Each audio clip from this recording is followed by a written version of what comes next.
10 seconds, 5 seconds, start.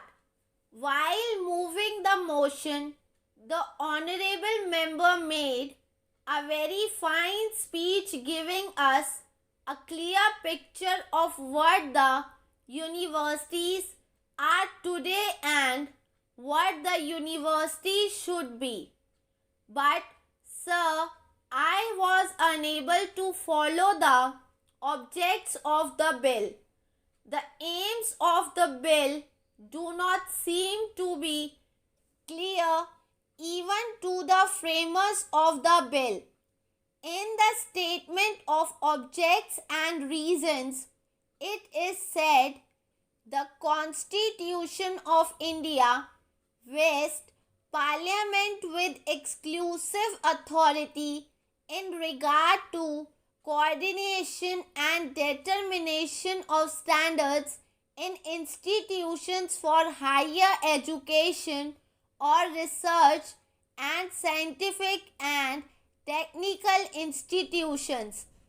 It is obvious that neither coordination nor determination of standards is possible unless the central government has some voice in the determination of standards of teaching and examination in universities, both old and new. If we observe this statement, we can see that it is the intention of the framers of this bill to have control over the universities, at least with regard to coordination of standards of examination. If that is the object with which this motion is brought, then I wish to submit that they should have introduced a bill for controlling the universities. If we go through this bill, my suspicion that the objects are not very clear to the framers of the bill is confined because on the face of it, the title of the bill is University Grants Commission Bill. So, the object that is intended is that a commission should be established and the commission should have control with regard to the utilization of the funds that are given to the universities. It means that the University Grants Commission should control the universities in respect of spending the grants that are made to the universities. But if you look at the provisions of the bill, they go far beyond this. Several clauses are provided here not only for universities which receive grants, but for all universities which have been asked to furnish particulars to the commission and to observe certain other conditions. Then they will also be made liable to certain penalties in case they fail to submit returns. I could have understood if these clauses were made applicable only to universities which receive grants, but it is not so.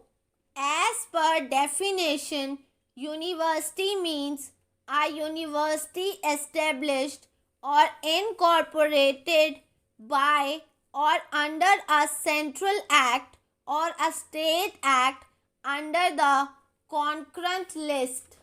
So, I wish to know from the honorable members what exactly is the object of this bill to have some sort of control over universities to regulate the universities, then I am afraid this bill will not do. He must bring forward another bill called the Universities Bill, in which they can have any provision to assume control over universities to any extent. On the other hand, if the object of this bill is only to exercise control over the spending of the grants made to the universities, if this is to be made applicable only to such universities as are applicable to the Grants Commission, then I am afraid some of the provisions have to be deleted entirely or materially altered. This point I wish is to be made clear. Coming to the composition of the commission, it has already been observed by some of the honorable members that the number is quite small or large. One lady member said that the number is small, while another honorable gentleman said that the number is large. The University Grants Commission provides for a small number, that is 5, and it should be so in order to make this commission effective. Sir, I wish to submit that the number should not be large. We all know by our experience in the working of committees and commissions that a large commission or committee means only procrastination or delay in working. If the commission is large, the quorum will also be large and members may not come, and therefore meetings will have to be postponed and delayed. In the interest of success of this University Grant Commission, it should be an efficient body. It must be a small body. I think 5 would do, and I wish to direct the attention of the committee to this aspect. The members of this body should be very eminent educationalists. With regard to composition, a provision is made for appointment of members from among the vice chancellors of universities. That is provided in sub-clause A of clause 5.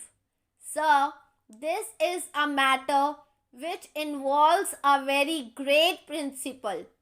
When universities are applicant for grants, would it be advisable to put the vice chancellors to those universities on the commission? We want this University Grants Commission to be an impartial body. We want the members of this commission to be above all influences. Even the Honorable Parliamentary Secretary who moved this motion has admitted that the University Grants Commission should be above politics and above all favoritism. If we have to do it, there should be no subjective element in the composition of the commission.